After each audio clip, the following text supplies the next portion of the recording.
The sun was beginning to set, painting the sky in shades of orange, while a gentle breeze danced among the trees. It was the kind of late afternoon that made people want to sit on their porches, enjoy the tranquility, and let their thoughts wander freely. However, on that day, something different was about to happen in the small village of Meadowbrook. Sarah, a middle-aged woman with kind eyes and a warm smile, was finishing watering her garden. She was known in the community for her kindness and generosity, always willing to help those in need. Her garden was her sanctuary, a place where she found peace and cultivated beauty in every blooming flower. It was a simple life, but for Sarah, every detail mattered. The bird's song in the morning, the fresh smell of cut grass, the sound of leaves rustling in the wind, all of it was a symphony she quietly appreciated amidst the flowers and open sky. But that afternoon, the silence was interrupted by something she never expected. As she put the hose back on the reel, Sarah heard a soft, almost imperceptible sound coming from near the fence. She paused for a moment, furrowing her brow, trying to identify where the lament was coming from. With careful steps, she followed the sound, her heart beginning to beat a little faster. It wasn't the sound of something ordinary. There was pain in it, something that tugged at the deepest parts of her soul. As she approached the ivy-covered fence, Sarah caught sight of something that made her heart ache. There, lying in the tall grass, was a deer. Its legs were trembling in pain, and there was blood staining the soft fur around a deep wound on its thigh. The animal's large, expressive eyes were filled with fear, but there was also a silent plea in them, almost as if it knew it had found the one person who could help. For a moment, Sarah stood still, not knowing what to do. Her first impulse was to run inside and call the animal rescue service, but something stopped her. There was an inexplicable connection between her and that wounded deer, as if fate had intertwined their lives in a way only they could understand. Slowly, she knelt beside the animal, her hesitant hand reaching out to touch it. "It's okay, sweetheart. I'm going to help you," she whispered, feeling the deer's labored breath against her fingers. It was a moment of pure vulnerability, both for the animal and for Sarah, who had never faced a situation like this before. Gently, she began to assess the wound. It appeared to have been caused by something sharp, perhaps a broken branch or a hidden wire in the forest. The pain in the deer's eyes was palpable, and Sarah knew she needed to act quickly. She ran inside, returning with a first aid kit she always kept handy. Sarah worked delicately, cleaning the wound with warm water and applying a soothing ointment. The deer remained surprisingly calm, as if it knew it was in good hands. The garden, which had once been just a haven of tranquility for Sarah, had now become a sanctuary for this helpless creature. When she finished tending to the injury, Sarah covered the deer with a light blanket she had brought from the house. "You'll be safe here," she said softly, stroking the animal's head, feeling the warmth of its body begin to calm. Deep down, she knew this was just the beginning of an unexpected journey, where her kindness and determination would be tested like never before. The sun had completely disappeared now, and the sky was dotted with stars. Sarah sat beside the deer, watching over it as it fell asleep, exhausted but relieved. She didn't have all the answers, but she knew she would do whatever it took to help the animal recover. In the silence of the night, only the soft sound of the deer's breathing and the rustling of the leaves in the wind could be heard. And so, a new and unlikely friendship began to blossom in the heart of Meadowbrook. The days following Sarah's encounter with the wounded deer brought a mix of emotions for the woman. Caring for a wild animal was a responsibility she had never imagined taking on. But from the moment she first saw the deer, something in her heart guided her to do everything in her power to help. She named him Oliver, a name that seemed kind and comforting, fitting for a creature that had shown so much trust by allowing itself to be cared for by a human. Oliver spent most of his time lying in a more secluded area of the garden, where Sarah had set up an improvised shelter with wooden planks and hay. Each morning, she carefully checked the wound, watching for signs of healing and administering the necessary treatment. However, difficulties soon began to arise. Sarah knew that at some point she would have to make a difficult decision: keep Oliver in her garden, which could be dangerous for him in the long run, or seek professional help, which would mean giving up his company. The decision tormented her with each passing day, especially as she realized how attached she had become to the deer. Moreover, practical concerns began to weigh on her shoulders. Oliver was a large and strong creature, and as his strength returned, he became more restless. Sarah feared he might injure himself further as he tried to move around the confined garden. She also worried about the curious eyes of the neighbors. Though she had a reputation as a good neighbor, she knew not everyone would understand her decision to shelter a wild animal on her property. And then there was the approaching winter. The nights were already growing colder, and Sarah knew she couldn't leave Oliver outdoors without proper protection. She spent hours on end thinking about how she could adapt her small shed to make it more comfortable and warm for the deer, but the task seemed almost impossible. Her resources were limited, and she couldn't simply ignore Oliver's basic needs.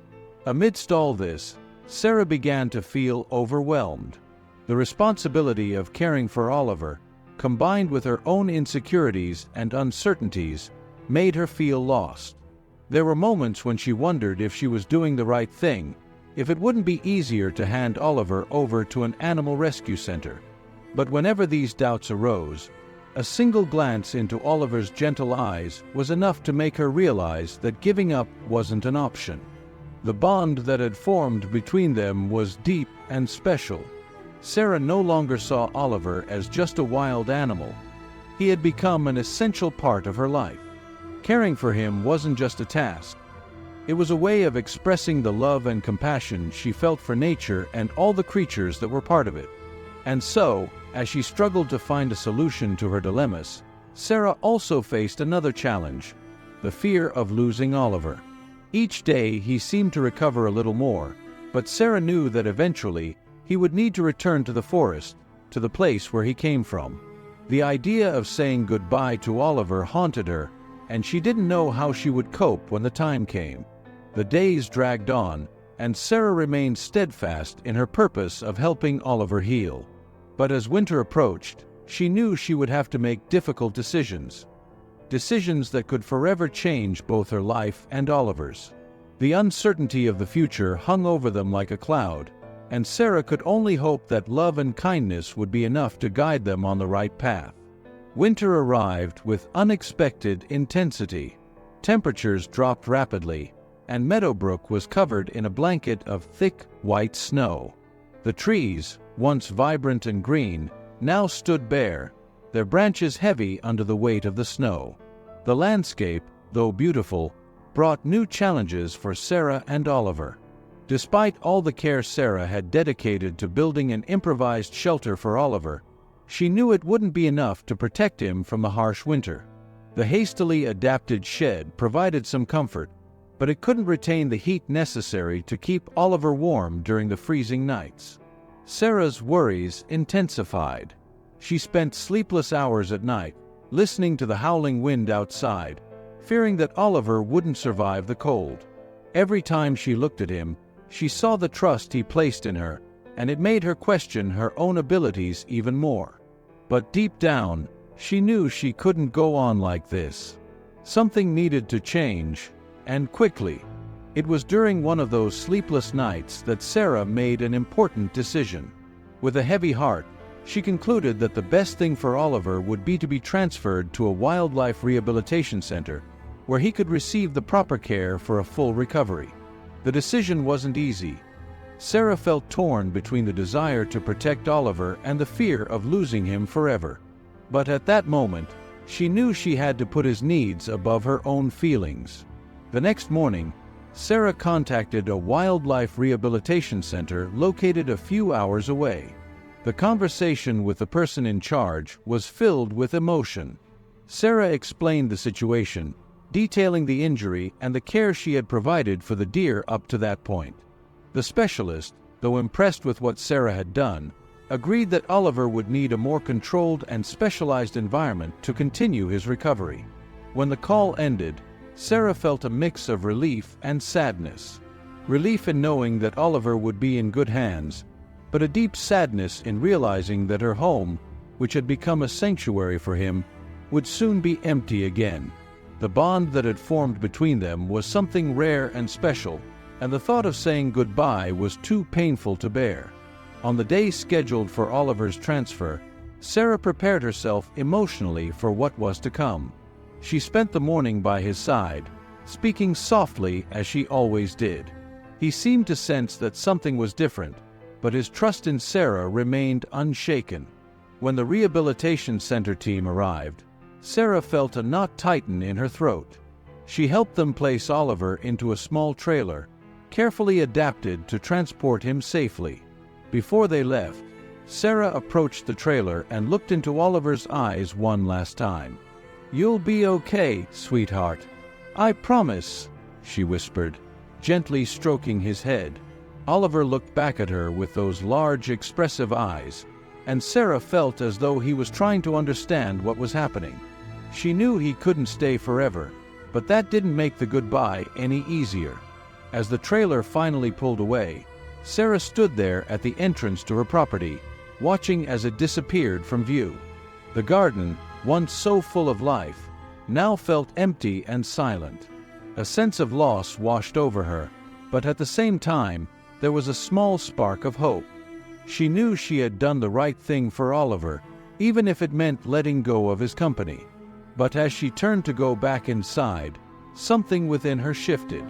Sarah realized that despite all the sadness, there was a strength and resilience in her that she had never known she had. Caring for Oliver had not only helped him survive, but it had also transformed Sarah in ways she was only beginning to understand. The journey was not over yet. Sarah knew she would have to cope with the void left by Oliver's departure, but she also felt she had gained something invaluable. The understanding that true love sometimes means letting go, allowing those we care about to find their own path. And so, as winter continued to blow its cold winds, Sarah prepared to face the new seasons of life, knowing that wherever he was, Oliver would always be in her heart. The days following Oliver's departure were difficult for Sarah. The silence in her home felt heavier, and the garden, once a refuge of life and hope, was now shrouded in a quiet melancholy. She still carried out her daily tasks, tending to the plants and following her routine, but something had changed.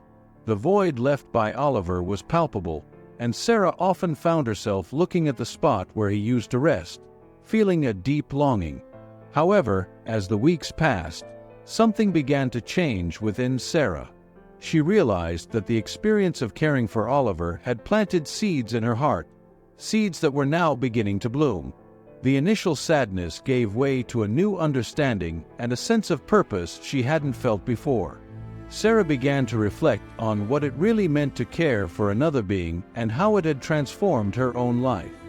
One day, while walking through the garden, Sarah noticed something unexpected. Amid the melting snow, small flowers were beginning to sprout, breaking the monotony of the winter's white. They were delicate flowers, a deep blue, which she didn't remember planting. They appeared exactly where Oliver used to rest. Sarah knelt down, observing the flowers with a gentle smile. It was as if Oliver's presence had left a tangible mark in her garden, a reminder that even in his absence, he continued to be a part of her life. Inspired by this small miracle, Sarah decided to take action. With the arrival of spring, she transformed the corner of the garden where Oliver had stayed into a space dedicated to his memory. She planted new flowers, creating a vibrant bed that celebrated life and resilience. She even built a small wooden bench nearby, where she could sit and remember her moments with Oliver, feeling at peace with the decision she had made. But the changes in Sarah's life didn't stop there. Motivated by the experience, she decided to become more actively involved in wildlife protection. She began researching rehabilitation centers and volunteered at a local program that cared for injured animals. The work brought her a new sense of purpose and connected her with others who shared her passion and empathy for animals. The impact of her experience with Oliver also resonated in her community. Sarah began organizing gatherings in her garden, where she and other community members discussed the importance of respecting and protecting nature. These gatherings became a space for learning and connection, and soon, more people began to engage in actions to preserve and care for wildlife. Meanwhile, Sarah received regular updates from the rehabilitation center about Oliver's progress. The news was always positive.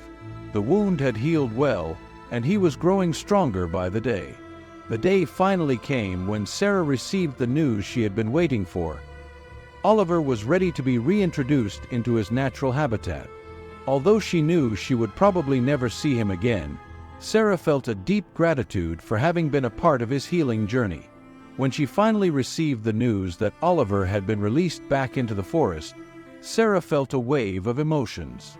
There was a sense of closure, but also a lightness, as if a cycle was coming to an end.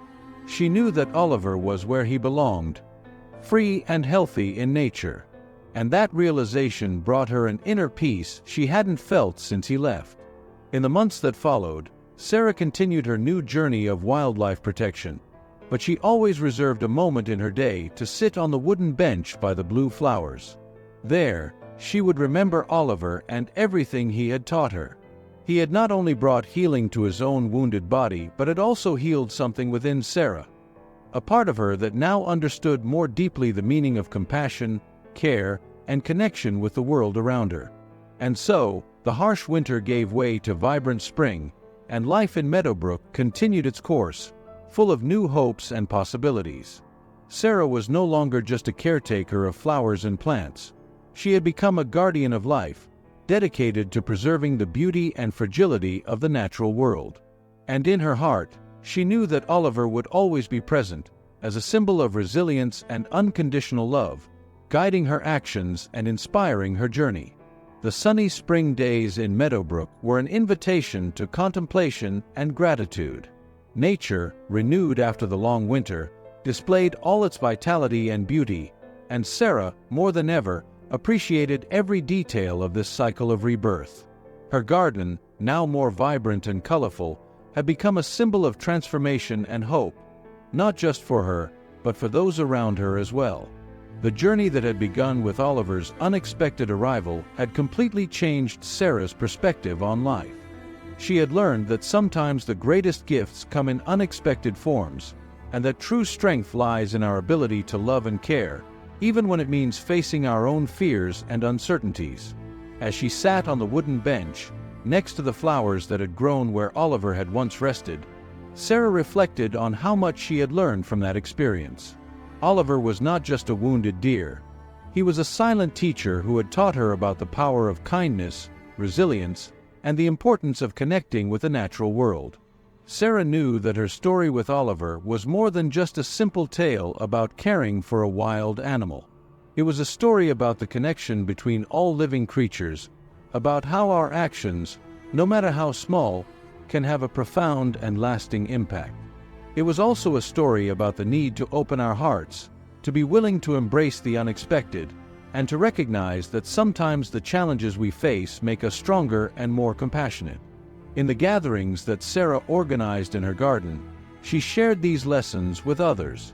She spoke about how compassion can change the world, about how caring for something or someone can transform our lives in ways we never imagined. She encouraged everyone to look around and ask themselves what they could do to protect and preserve the beauty and life that surrounded them. As time passed, the story of Sarah and Oliver spread throughout the community, inspiring others to take action. More people began to get involved in wildlife conservation and protection projects, and the small village of Meadowbrook became an example of how unity and empathy can make a difference. Sarah never sought recognition for her actions, but the impact her story had on the community was undeniable. And so, Sarah found a new purpose in her life. Every time she sat on the wooden bench, watching the flowers bloom around her, she felt Oliver's presence, not as a painful memory, but as a symbol of everything she had learned and accomplished. He was a reminder that love and kindness have the power to heal both others and ourselves. In the end, Sarah's journey wasn't just about saving a wounded deer. It was about discovering her own strength and capacity to love. And that discovery would undoubtedly stay with her for the rest of her life, guiding her actions and inspiring those around her. As the sun set once again over Meadowbrook, painting the sky with the soft colors of twilight, Sarah looked out at the horizon with a serene smile. She knew that wherever Oliver was, he was at peace, free and healthy, living the life he deserved. And that, more than anything else, brought her a sense of fulfillment and joy. The story of Sarah and Oliver was not just a story about a deer and a woman. It was a story about the essence of life, about connection, about growth, and about the transformative power of love. And as she looked toward the future, Sarah knew she was ready for whatever might come, with an open heart and a calm mind, always remembering that in every act of kindness, there is the seed of a new beginning.